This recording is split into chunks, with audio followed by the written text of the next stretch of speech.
bit. So I'm just gonna, again, use this to kind of separate some, they're gonna be trees later, a little bit more distinct trees, let's say.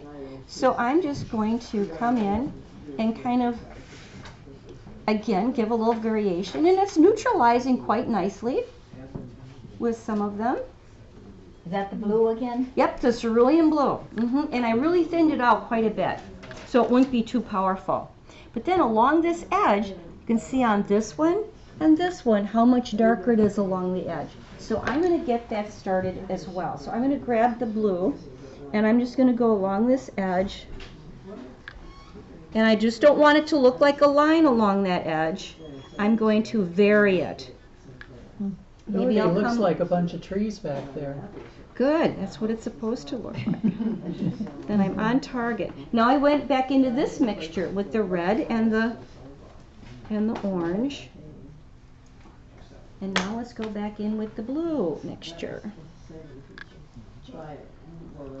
Along the bottom. I just wanted to get that depth behind it like I did here. The depth at the bottom. Let's switch back into the warm tone.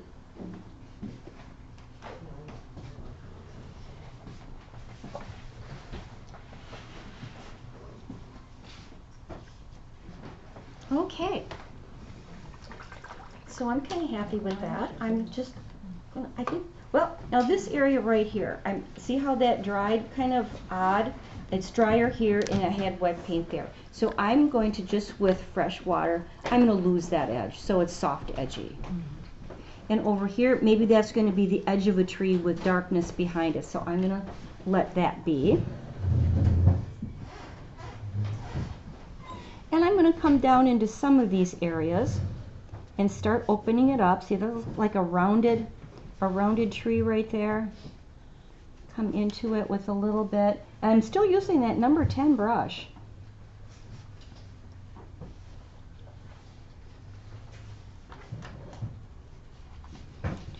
I'm still building some depth. Let's go into more cerulean blue.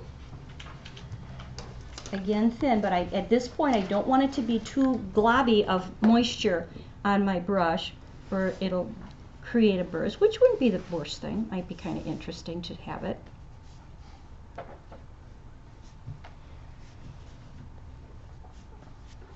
Okay, now I'm going to switch to this section right here. That's kind of like a grasses, like low grasses. And it should be reminiscent of what this is too, to kind of pull that same color family down in there. So I'm just going to run this across the bottom, get that started. A little bit more pigment to it. And it goes right along this edge. Okay, now I want to change that out a little bit, adding a little bit of red and a little bit of the blue to kind of neutralize. So I kind of turned it into a little bit more of an ochre brownish color. And it's going to be grasses, so I want it to be a little bit irregular looking.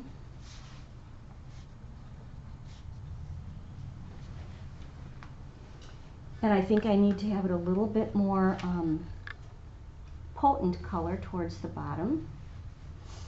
So I've got all this stuff kind of commingling and neutralizing for me.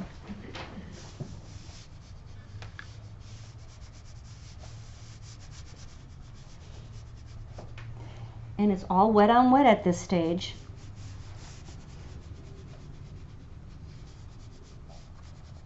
I'm going to leave that little white spot there. So that's turning a little bit more green. I think I'm just going to let that be on that edge. Okay, I'm happy with that. Okay, at the same time, I'm going to get my tree started for you, okay? So for that, I just want it to be like a foil that's going to be behind some twigs of trees, which we're going to eventually paint in with using our palette knife for those trees, so you can kind of experience that. Okay, so I'm going to, got these colors right here, I'm going to give those a start with that.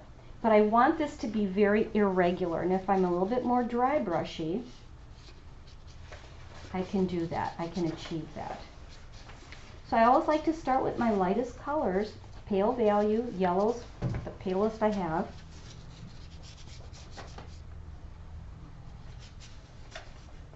Leaving some white of the paper.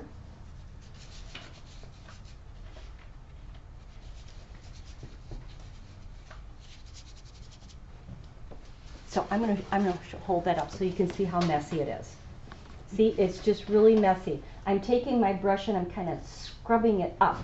So I'm getting an irregular brush stroke because I'm going upwards with it rather than painting down. So I want that irregularity and I want that openness because we want to, as they say, you want to have the birds to be able to fly through some of those areas. That's why I wanted some of the sky color back there.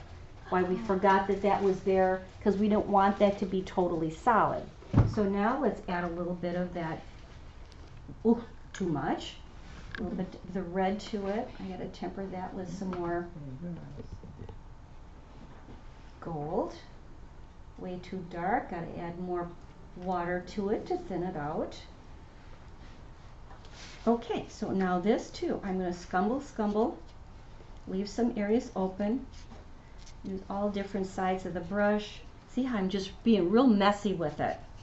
Just sideways, not up and down because that would drip too much paint. Leave some openings for those birds. This is going to be a little bit more solid here because we can't see any of the tree, you know, the mountain in the background. So that can be a little bit more solid. So this is gold and orange again. Yeah, the quinacridone coral. Okay. Oh, coral. Yep. Quinacridone gold and coral. Okay, thanks.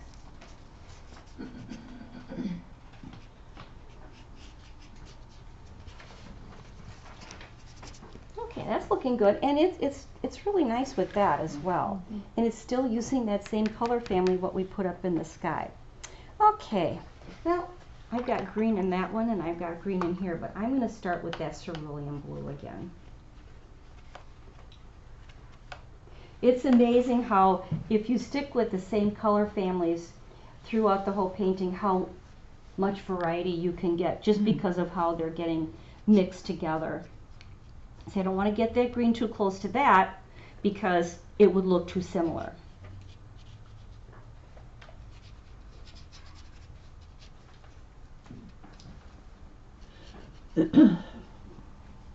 I'm trying to cover up my pencil line. I'm going beyond where my pencil line is. That does not look like cerulean blue at all, does it? It looks like a green because it's combining with that yellow and that orangey quality. Did you combine that on the palette or just straight on the paper? Just straight cerulean on the paper? Yep, on the paper. Okay, so now this area down here, this greenery, let's stick with the cerulean blue, but let's add some of our green to it. If you used hooker's green or sap green, or you could even neutralize it with a little bit of your quinacridone gold as well. I'm going to start adding this down in here. So it's got this really nice, juicy. But I want to vary that. I don't want it to be looking all the same. So let's take some of this color and go into this green. See what we get.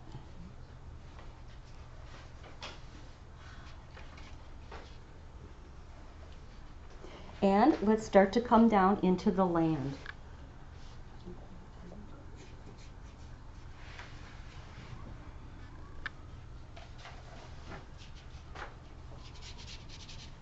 We're going to be doing a lot more with this landmass, but we're still kind of getting it sketched in.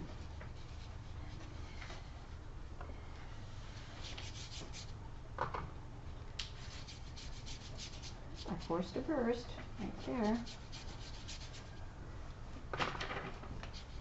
See how I'm taking this and I'm kind of glazing it over what I have?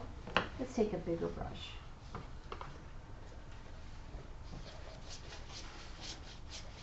See how we can still see all those really cool textures that we created.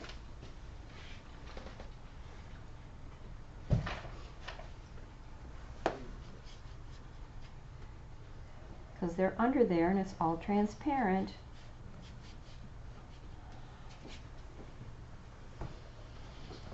Oh, I really like how that's happening. I'm going to take my palette knife and I'm just going to score up into some of this. It's at a good stage. I'm going to go every which way. My thumb is on the top, my finger's at the base of the trowel, and I'm holding it like this, okay? So I've got some pressure.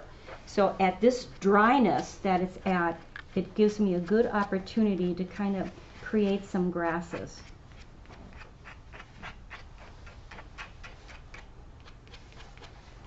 And this might not show up much down here, but when my kids were little, those diaper pins, remember when we used to put real diapers on our babies? Saved a lot of money, let me tell you. I would use their diaper pins, and I would sometimes wet an area, score it with the diaper pin, like I'm doing here, and then when you put water with paint over the top of it, it fills into those little scores, and you've got grass, and it's like, how did they paint that? With the diaper pin. Right. Wow.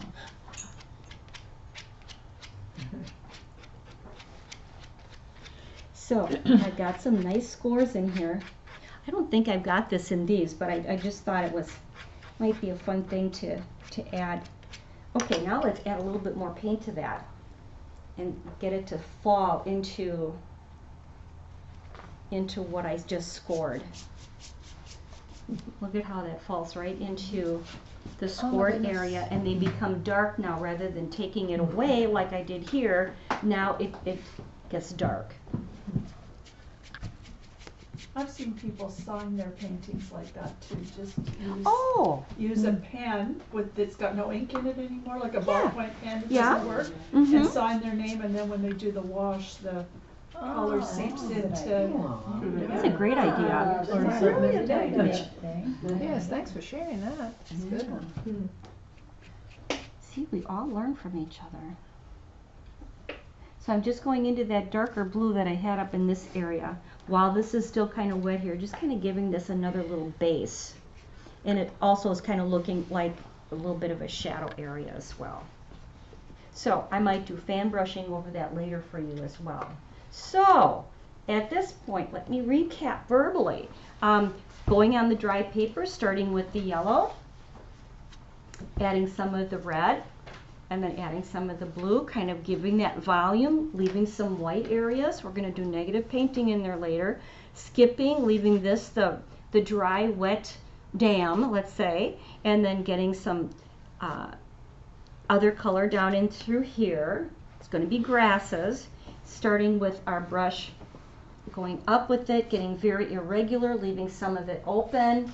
We're going to put a tree over that later, getting some grasses down in through here, and scoring if you want to give that a try, and even taking a palette knife and scraping away and leaving that. And I did it all on dry paper this time, okay, so you don't have to wet anything first.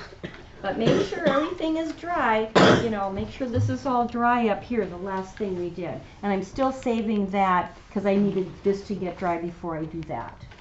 Okay? And I haven't decided what that color note's going to be yet, so we'll see. We're saving that as a surprise.